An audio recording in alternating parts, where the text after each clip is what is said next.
Ladies and gentlemen, we are here at Bitcoin 2025 in Las Vegas today. I'm joined by none other than Yves La Rose. Yves, thanks so much for hopping on today. Thank you very much for having me on again. It's been a while. It has been a while now. It's my pleasure. A lot of things have changed for you guys. Yep. Right. Founder of XSAT. Last time I talked to you guys, you were still on testnet. That's right. And you guys have more people than I can count out here at the event. Your name's everywhere. It's on my wristband right here. There you go. Awesome. Yeah. What is going on? I mean, yeah, it's been a pretty crazy year. So last time when we met, as you said, we had just launched the test net. Since then, we obviously launched the main net. That happened at the end of October last year. We've got about $600 million in TVL with Bitcoin locked. We launched our XSAT digital banking services. We launched XSAT Pay. We've got a bunch of partnerships. So yeah, it's been a wild ride. It's been pretty crazy, and we're here in Las Vegas. We've got the XSAT Village. So if you're here or if you're nearby, come and join us. We've got a hackathon that we ran, and we've got our other booth. And anyways, we got the Genesis stage. Tons going on, so we can get into it. Yeah, let's get into it. So first off, partnerships, right? Yes. You guys have been announcing a ton. You just got off the stage with your keynote. Yeah. What kind of partnerships have come out? So I mean, we have a few. So today we announced 3. So the first one we announced was Standard Chartered and OKX. And so we've got a trilateral partnership there, very similar to what we announced with Cefu a couple of weeks ago, where Standard Chartered is going to be the custodian, and then you'll be able to mirror your assets onto OKX, putting your hard-earned digital assets to work. And so that Standard Chartered announcement, really, really happy for us. It just gives us another breath. Another, I guess, use cases with the Bitcoin, with the network. Sure. Another announcement that we made is XSAT Pay. And so we just launched XSAT Pay, which is a virtual credit card, but you'll actually have a physical copy as well. Regular Visa card, you load it up with stable coins. You're able to do transfers from bank account to bank account or from on-chain to on-chain. Load it up, go to point of sale, buy your coffee, buy your your meal or whatever it is, but you're all loading up your digital assets on top of it. So that's another announcement we made. Third announcement, Fosun. So Fosun is Fushi International, huge conglomerate from Hong Kong. They manage roughly $120 billion worth of assets, and they've chosen us as their premier exclusive technological partner, to be able to tokenize all of their assets, to be able to leverage the licenses that they own, to be able to bring about their Bitcoin on chain. They've got Bitcoin on their asset seats, etc. So a huge partnership with Fosun. Sorry. That really, yeah. How much did you say that was being tokenized? They've got $120 billion worth of assets under management, and the idea is they needed the technological partner. And so this will open the door for them to be able to leverage XSAT banking solutions. One, to be able to do earn yield on some of their digital assets, to tokenize some of their assets. We'll be able to leverage their fiat on-ramp and off-ramp in Hong Kong. We've got huge partnership with them. There's a lot of different points, but yeah, Fosun is massive. It's a huge conglomerate. Amazing. So we ran through a couple things there. Yes. Let's kind of break this down, right? So XSAT Pay, that sounds awesome. I mean, I've used like the Cash App card, I send Bitcoin, but I mean, I have to go in the app and sell it. It's not, a native experience, right? What kind of hurdles did you have to overcome to launch XSAT Pay? And also, if I sign up today, when am I going to get my card? Well, so you can't sign up today. We do have this in beta right now, so I can. And this morning, for example, I did buy my breakfast and coffee using my XSAT Pay card. The idea is that we did want to break down barriers. So we want to make it where if you have digital assets, you can reload your card. If you've got regular fiat, dirty money, and you want to reload it, you can do so as well. So we partnered, and that was one of the big challenges, was partnering with the US-based bank, because we are focused here in the US. But with the partner that we have, we're able to do China, Hong Kong, Canada, and the US at first. And then we'll expand to about 152 countries that we can actually serve with KYC, ML, etc. But that was a big challenge, and I think a big thing that enabled us to unlock that is the change in administration in the US. Very positive signals here of kind of opening the doors, being able to do business here, Operation Choke Point done type of thing. And so, with the current administration coming in, with the maturity of the capital since the Bitcoin ETFs launched last year, we've just had a much easier time to be able to start launching products here, but that was one of the biggest hurdles. Awesome. Now let's also kind of run through this trifecta partnership, right? that's great that you can mirror the assets onto OKX, but if I'm not mistaken, right, you guys also had another announcement with OKX last night, I believe. That's right, good call. So we just launched with OKX that we're going to have integration with OKX Wallet to Vaulta and to XApp. So that's going to be our preferred wallet partner. OKX Wallet has about 50 million users, and so that opens the door for us a lot.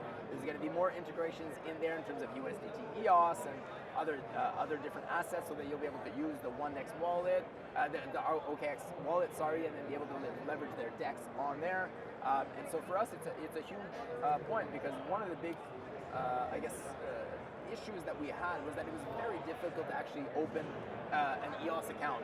So there are ways to do it, but for people who aren't used to it, and they're just used to regular private keys pair that you can just generate anywhere, we have a kind of a slightly different model. So opening it up to OKX Wallet just makes it so easy. The majority of the people are comfortable with that type of wallet interaction UI, and so that's a huge, huge benefit to us to be able to have access to all those users. Amazing. And now, is that live today? I believe it's not live today. I believe it's going to be live very shortly, though, because we've been working with them on this for a couple of months. So the integration, I think, in the back end is actually working, but when it's going to be made public is as soon as possible, so in the coming weeks. Amazing. Awesome.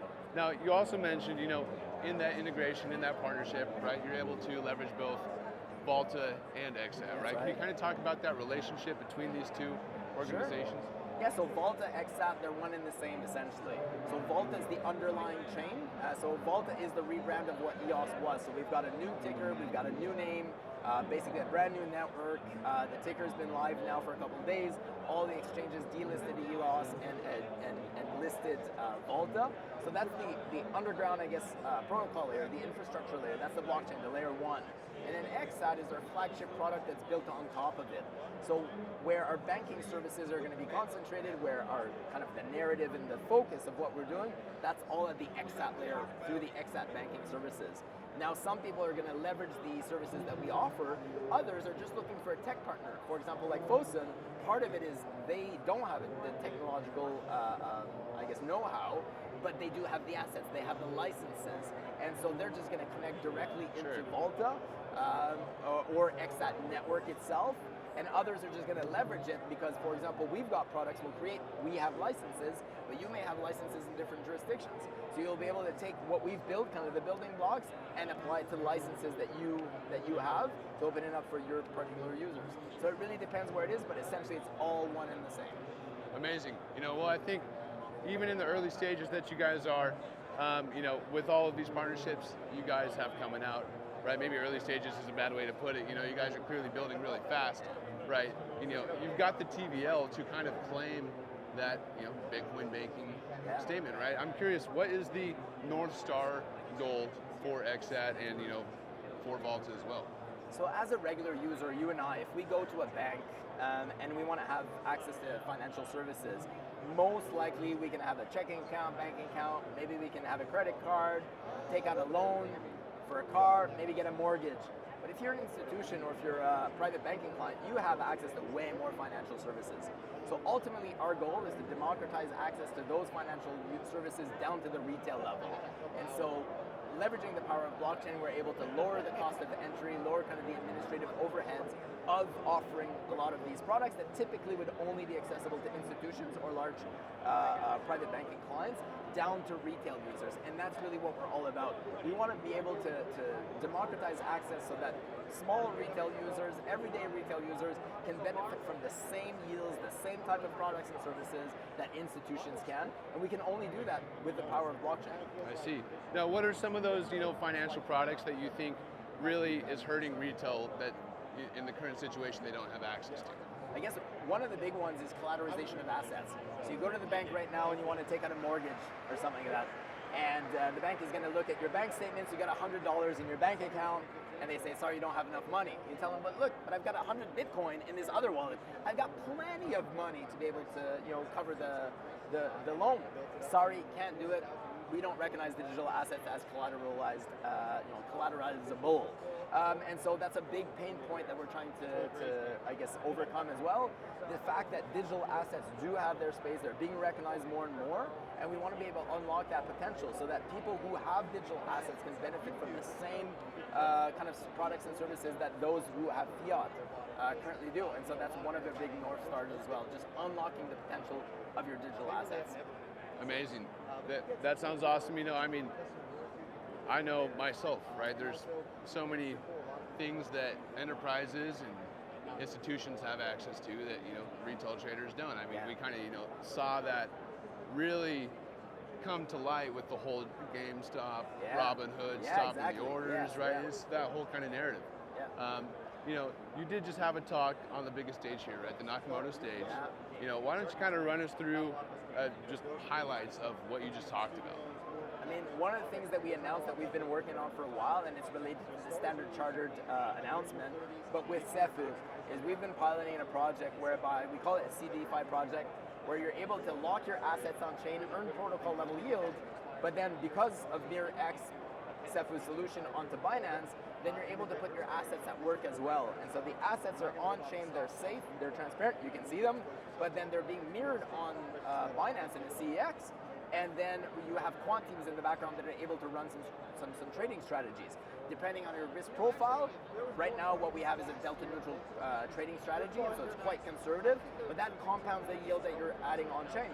Eventually what we're trying to do is add different levels so that you can have from very conservative to very aggressive. You can, you know, create your own basket portfolio so that you're able to leverage kind of the benefits of a quant team, but you can't do so as a retail user, like you mentioned. You don't have access to that.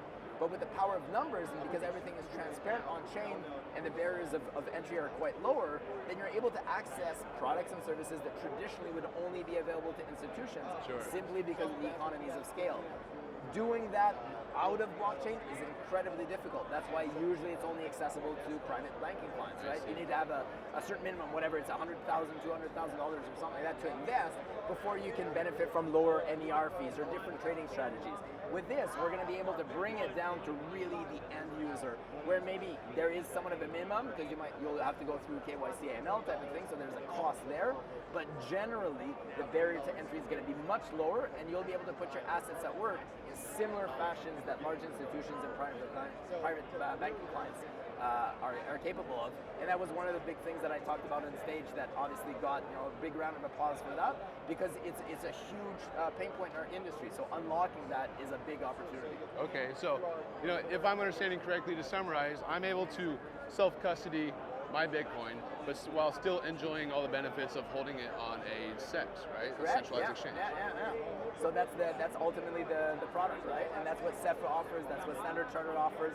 We're looking at other custodians to replicate that as well. We started with Cefu, but that's where we see this going, partnering with more custodians, being able to put your assets at work while they're safe, secure, and under custody, basically. Okay, amazing. Now, am I also able to then, you know, leverage my assets on chain and still have them mirrored to take advantage of those, you know, financial products, or does it need to be, you know, held secure in my wallet? So it depends. So we've got a few different bridges that you can cross through. So with XApp, we've got a retail bridge. You can lock up your Bitcoin in our preferred custodian right now, which is Cactus Custody. And then you get your assets mirrored onto the XApp network. You'll be able to leverage the DeFi applications that are there. And then, yes, you would be able to go and move around, earn some yield, kind of do your own thing. Or you could just stake them in a validator and then earn that yield there. So there are things that you're still capable of doing. The other one, like for example, the DeFi product, your assets would be locked on chain, earning protocol level yield, and then the quant strategies would be running. So then your assets would be locked, and you'd not be able to do something. But the idea with this is give the users the option, give them the choice. What do you want to do with your assets? We're going to try to make that possible. So whether you want to kind of set and forget and have somebody else manage them, or whether you want to go and manage them yourself, we're trying to open all those doors in a very secure, reliable, and performant fashion. Sure. Well, it sounds like you guys are doing an amazing job, right? You know, with that function in mind of being able to maintain custody and still take advantage of those, you know, kind of centralized products, right? They're able to offer those yields, right? There's almost no value proposition now to custody with those institutions, right? So one of the things we're looking at doing right now, we do have a bridge. It is custodian, and then the institutions as well have to go through that custody portal. But eventually what we want to do is create a decentralized custodian network, basically. So think of, you've got your preferred custodian. So a lot of the institutions that came to us when we launched XSAT, they already had their assets with a custodian. So for them, keeping them with that custodian makes no difference on their end. But eventually, we want to open that up to way more people. And so we want to have a network of multiple custodians where all of them combined, let's say, control the bridge. That you cross over, none of them actually have the assets, and then you're always in control of your assets, but there's no unique party that actually controls your assets to increase that decentralization and that security. Right now, it is centralized in one custodian, but the majority of the assets that we have from those big winners are from that custodian as well. So for them, nothing changed. Sure. Amazing. You know, something that always impresses me about you guys, your team, both Vaulta and XSAT, is just how fast and frequently you guys are coming out with these partnerships, new products, right? You guys are building like you just launched, right? And I understand that, you know, XSAT, right, has launched recently, and you guys, you know, have a healthy roadmap, right? But, you know, from the Vaulta perspective, like you mentioned, recently we rebranded from EOS, right? If I'm not mistaken, EOS ICO'd in, what was it, 2017, 2018, right? You know, here we are in 2025, and you guys are building like you came out yesterday, you know? So I think that is amazing in itself. And I'm curious, with that in mind, is there anything maybe that you haven't announced or that is coming up shortly that our viewers at home, you know, could follow XSAT, follow Vaulta to find out about? What's the alpha? Today was a pretty big day in terms of announcements because we announced OKX Wallet, we announced Fosun, we announced Standard Chartered, and I'm missing one as well. We made another announcement. So we're kind of out of announcements for the next little short while. We do have other things in the pipeline, but we really kind of compressed everything to Las Vegas. But kind of going back to what you said in the beginning, yeah, we're builders at heart. I mean, this is what we do. We have digital assets, we want to put them to work, we want to be able to unlock their potential. We see that this space has tremendous opportunity, and at heart, we're architects, we're builders. And so it doesn't really feel like work when you love what you're doing and you show up every day and you just keep pushing it. But I think that's only half the battle. We also have a tremendous community and just tremendous support of people out there that are helping us out, right? We can't do any of this by ourselves. And so the partnerships are coming from others that also see the same opportunity. They're also builders. They're also trying to unlock the potential of this space. And so it's just prime for, you know, great things to happen. And so it just feeds off of one another, and that's really what keeps us going. Awesome. Well, if people want to find XSAT, find Vaulta, even find you, right? Learn more about what's going on, how they can get involved, how they can start to build and, you know, maybe even integrate with XSAT, with Vaulta. Where can they start that journey? So we've got xsat.com is the website for XSAT. We've got Vaulta.com, that's the website for Vaulta. You can reach me on X at BigBeardSamurai. We also have our social for Vaulta at Vaulta_, or for XSAT, it's at XSAT Network. So yeah, feel free to reach out, Telegram, X, or websites. Go for it, all the information is there. Amazing. Well, the personal handle fits, right? Big Beard Samurai, that's the guy. Awesome. Well, thank you so much, Yves, for hopping on today. Amazing what you guys are continuing to do after all this time.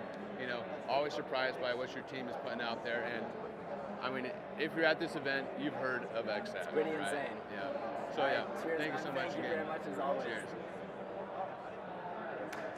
Nice. All right. Cool. That's good. Yeah, I do. If you've got some time, I do want to pop action.